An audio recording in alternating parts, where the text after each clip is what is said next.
এর চাইতে খুশি আনন্দের আর কিছু হইতে পারে?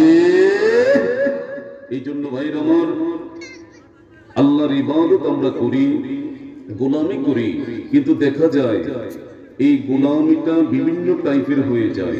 আমরা অনেক সময় আমাদের অন্তর থেকে করি না, জবান দিয়ে শুধু করি। যেই কাজটা অন্তরের সাথে রিলেট থাকবে, তাআল্লুক থাকবে বিল কলব, কলবের সাথে, তখন মনে করবেন ওই জিনিসটা আল্লাহর দরবারে খুব দ্রুত র‍্যাপিডলি অ্যাকসেপ্ট হয়ে যাবে। সুবহানাল্লাহ বলেন। সেটা আল্লাহর দরবারে খুব দ্রুত কবুল হয়ে যাবে। আর যেটা অন্তরের সাথে আপনার সম্পর্কিত হবে না, সেটা কিন্তু আল্লাহর দরবারে কবুল হবে।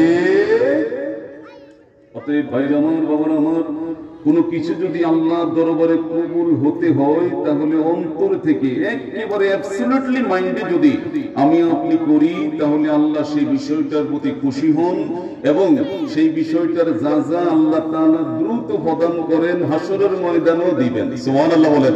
শুধু দুনিয়ায় নয়, আখিরাতেও আল্লাহ তাআলা সেই বেনিফিট আমাদেরকে দান করবেন। আল্লাহু আকবার বলেন। আমার ভাইরা, বাবারা, তাহলে আমরা আল্লাহ যতদিন পৃথিবীর জমিনে আমাদেরকে রাখেন, ততদিন পর্যন্ত আল্লাহ তাআলার বিধান মোতাবেক যদি আমরা চলতে পারি, তাহলে জিকির করলেই স্বাদ পাবো। সুবহানাল্লাহ বলেন। আপনার গ্রিকের এক ডাক্তার, ওই ডাক্তার হার্ট সার্জারি করতেন। দীর্ঘ সময় তিনি হার্টের অপারেশন করতেন, ওপেন হার্ট সার্জারি করতেন।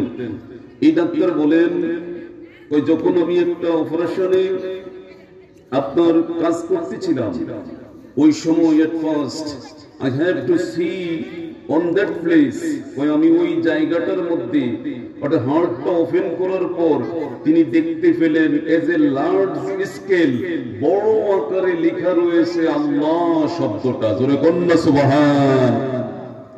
কি শব্দ দেখতে পেলেন? আল্লাহ শব্দটা দেখতে পেলেন। এই ডাক্তার অবাক হয়ে বললেন, আমি খ্রিস্টান, আমি কোনদিন আল্লাহকে আল্লাহ বইলা ডাক দেই না, আমি কোনদিন মুসলমানের কথাও ঠিকভাবে শুনতে পারতাম না, আখিরি জামানার নবীর কথাও আমি ঠিকভাবে শুনতে পারতাম না।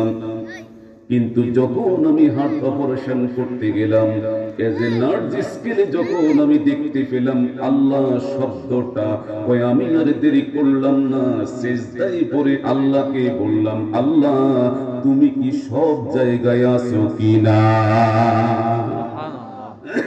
আল্লাহু আকবার বলেন। আল্লাহ তুমি কি সব জায়গায়? সুবহানাল্লাহ বলেন। সব জায়গায় আছো। তখন ওই সিজদা থেকে একটা আওয়াজ আসলো, আমি সব জায়গায় আছি। সুবহানাল্লাহ। আর দেরি করলাম না, সিজদা থেকে মাথা উঠাই আমি মুসলমান হয়ে গেলাম। আল্লাহু আকবার বলেন। আমার ভাইয়েরা, বাবারা, তাহলে এই ডাক্তার খ্রিস্টান থেকে শুধুমাত্র একটা নিদর্শন দেখার কারণে সে কি হয়ে গেল? মুসলমান হয়ে গেল।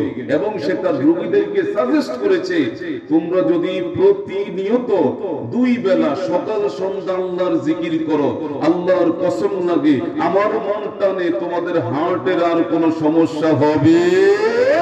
আল্লাহু আকবার বলেন। আমার ভাইয়েরা, বাবারা, আজ আমরা সময়কে নষ্ট করছি, বিভিন্ন জায়গায় অহেতুক ভাবে সময় নষ্ট করছি। যদি আমরা একসাথে বসে দ্বীনি ভাবে এই জিকির করতে পারি, অথবা ঘরে হোক, খানকায় হোক, মসজিদে হোক, যেখানেই